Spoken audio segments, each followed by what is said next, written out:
All right, welcome back to my BRZ Build series, where I, a professional race car driver, am trying to build a car exactly how I want it without knowing how. This looks insane. I guess this is how we look today. This is episode 6. I can't do this many fingers. So I basically wanted to do a track basics first round of mods for the car before we take it to Barber Motorsports Park. We finally have all the mods done, and I thought I'd do a little street drive before we take it to the track stuff, to just kind of see what the differences are. So I thought, what better way than our weekly drive to the Mexican restaurant that we always go to, which I've done dozens of times. So I know exactly what the car feels like driving to that restaurant. See what it feels like now. Bye.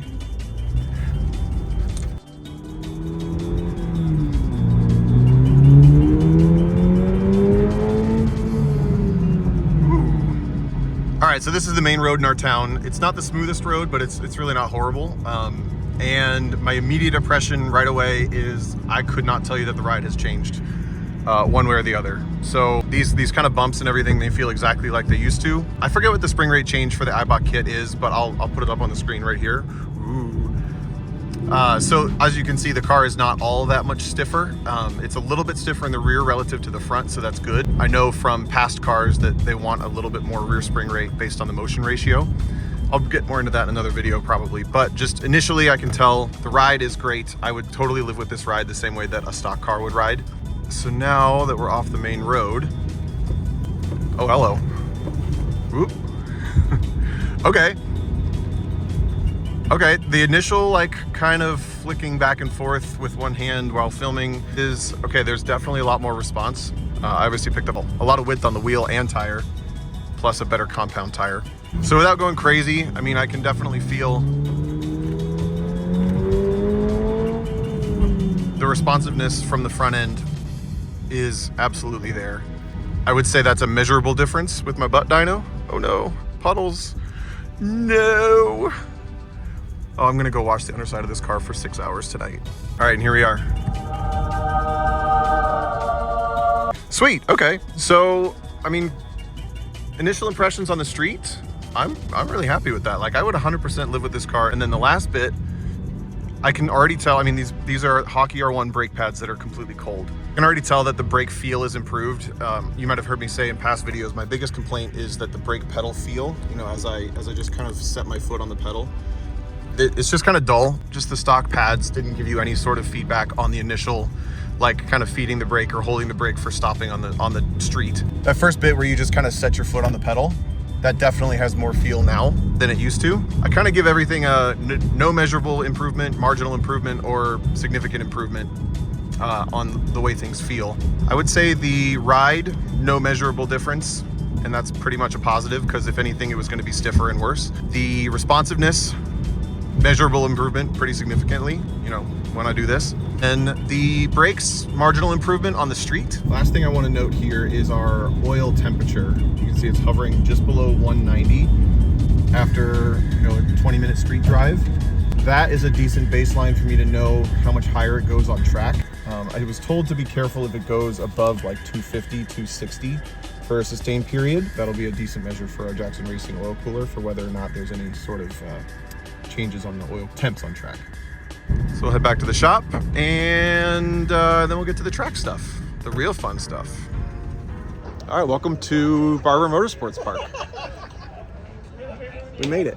Oh, they're so clean. Do it again. Oh, oh. So I actually don't know the last thing that I filmed. I don't think I filmed a lot at the shop.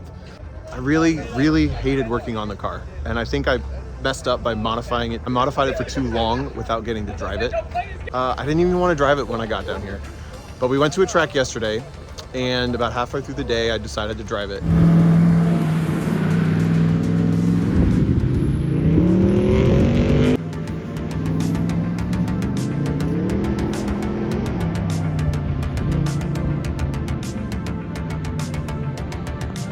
And I really enjoyed it, and it was fun, and I had a couple little things to address after that to make sure that the car was fine. I had overfilled it on oil a little bit. Forgot to set the tire pressures, but I fixed those problems. I went back out and it was awesome.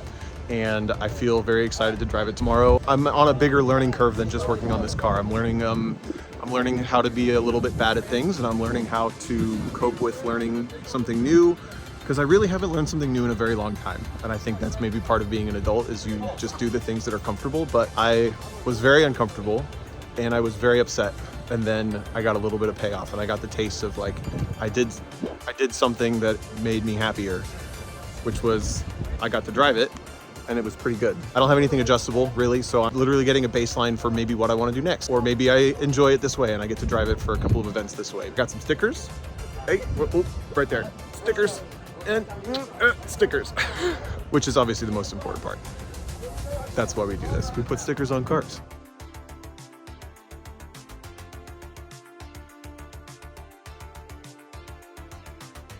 All right, it is Saturday morning.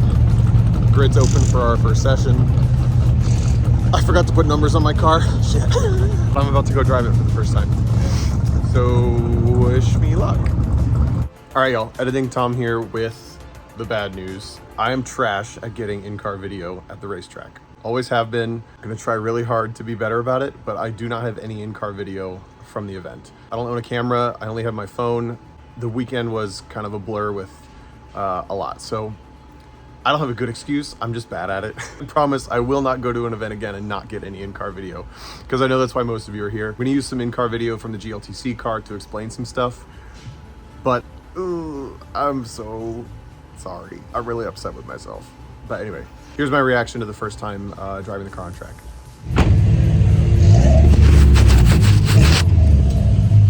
First session is done. Made it. Ooh, processing a little bit. First thoughts, I'm so relieved that nothing happened. Not that I'm worried, like, I don't think I'm gonna go crash or some stupid shit. Like, I know what I'm doing, but there's so many things that I've touched, and like, I'm worried like this is gonna rub, and it didn't. And I was worried it's gonna overheat, and it didn't. And I was worried it was, so I don't know, a little conspiracy theories start happening. So it's totally fine. That's really cool. The first thing, it feels quick. It's definitely quick. I enjoy that I'm not waiting on it down straightaways. It feels basically as quick as our GLTC cars without all the noise. You know, the first thing I always forget about these cars is the power steering does not handle heavy compression very well. So here at Barber, you have like 2 or 3 heavy compressions, and as the car adds a lot of weight through the bottom of the compressions, the power steering basically goes away, and it's a pretty alarming feeling if you're not expecting it. But the first gen cars used to do that. This car does it as well. So that's just something to get used to. The balance is pretty good. It's a little pushy, so I'm definitely gonna wanna work on that. I'm super relieved that there's no rubbing. I'm so relieved about that. What else? What else? All of my markings on the oil system are the same. My camber plates didn't shift. What else have I touched in here? Oh, the balance isn't exactly where I'd want it. It's a little tight for me, meaning it understeers a little too much. And it's not like it's tire shattering, dashboard shuddering understeer. It's just not as playful as I would like. This is like a full race car engineering debrief. Maybe I'll include this, I don't know. I was worried that the camber that I had would make it a little bit odd because it's too much. It's 3.7 degrees in the rear, and I left it that way for clearancing, but I was a little, you know, I was worried it would just make it tight in some places and maybe a little awkward in other places, but it was perfectly fine. I swear, I don't do this all weekend. Awesome. He's walked by me like 6 times, like, what the fuck is that guy doing? One other thing that I really am so happy with is the brake feel was so dull. And now, with the Hockey R1s, it like bites. It's so nice on application. When you hit the brake, it just bites with a still nice linear release. So I'm thrilled with that. That's probably my favorite mod, other than tires, because tires you can obviously feel, and that's better than stock, but whew. You wanna ride? Sure. Woo! I still am in the habit of like checking for smoke in the mirror every time I start it. I don't know why. That will pass. The chances of that happening are like 0. What? Did you see that? See what? Smoke? Did it smoke? When you first started. For real? I think you're fucking with me. I swear, this is not acting, and now I'm panicking again. Oh no. Why just did gonna we do say it. that right before we went out?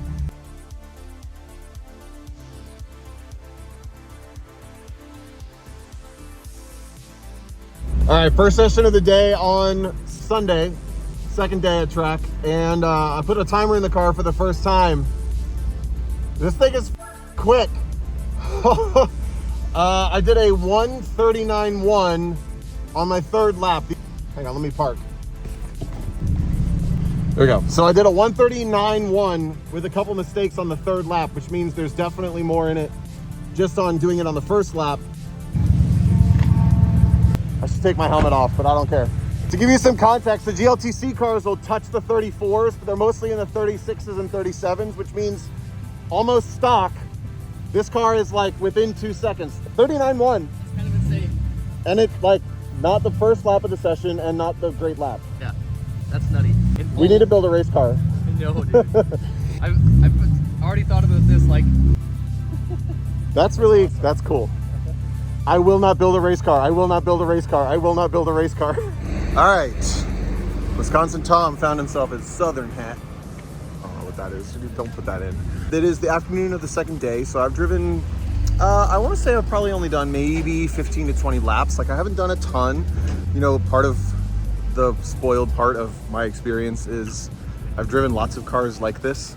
So the car is not particularly special beyond its mine, which makes it very special, but I hope that translates by what I mean it by. I'm really, really happy with this first event. So a couple of notes that I'm realizing, kind of starting to develop my game plan for what I want to do with it for the future, and I'm trying really hard to not use these cars as a benchmark because it's not going to be a race car. It's not going to be a race car. I'm going to put a hashtag, it's not going to be a race car. Braking later than I would really expect to be able to brake in a stock car like this. And it's dancing, it's happy, but it's stopping and it's rotating into the corner nicely. I've had brake pads that kept me from rotating the car into the corner as nicely when the release of the brake pedal doesn't actually pull the pad away from the rotor as linearly as you would want. It makes it really tough. So I'm really happy with how the brakes feel. I'm really happy with these tires. Part of the reason the car is so fun and obviously so fast. You know, the car can't handle the steady state corners here, but the tire can. So like the first lap, it's fine. The second lap, it's starting to be like, hey, I don't like doing this. And then by the third lap, the tire's like, man, I can't do this anymore. Some of the other cars that I've driven this weekend with these fancy splitters and things like that, they're all content to go through those corners flat. This one I have to convince to go flat with weight transfer and then just rely on the tire to grip me through. So I would like to get a little bit more steady state front grip in the future. I'd also really like to get a little bit more drive off the corner, a little bit more rear end kind of rotation off slower corners. I'm having a really hard time driving with the back of the car because it's so gripped up. So I think a bigger rear bar is probably the first thing I want to do. Because I think the next thing I'm going to do is the Eibach rear bar kit, or Eibach sway bar kit overall. After that, a little underdamped for how fast it's going because it's just setting down and it doesn't have enough body control over some of the high speed corners as well. Through the chicane, when I kind of transition from left to right, it really like sets down to the bump stop and I can feel the bump stop like bounce, and then the body just doesn't have the control that I want. So I think bars and shocks are definitely on the list of early mods, and maybe try to get a little bit more camber out of the left front. I don't know, that's kind of my engineering analysis for track day number 1. I don't know.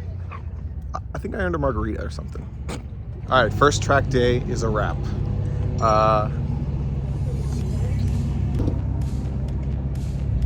Overall, I'm very satisfied. I feel pretty successful. I feel rewarded for sure. Wait, what am I doing? Oh yeah. Okay, so I enjoyed driving it. That's a good win. I mean, that's definitely a win. I think I have the next event probably not for another couple months, really, other than maybe some local fun stuff, and maybe when the roads clear up, drive it on the road. I also got to drive my old friend here.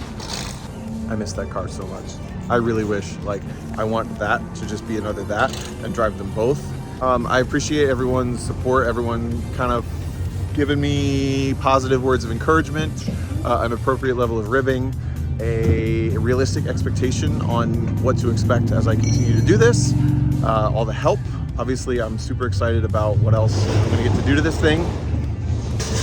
Thanks for watching.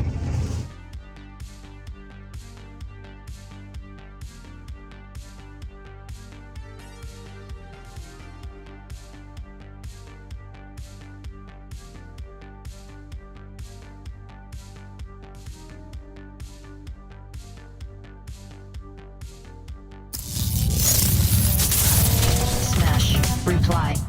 Don't forget to subscribe. Smash. Reply. Don't forget to subscribe. Smash. Reply. Don't forget to subscribe.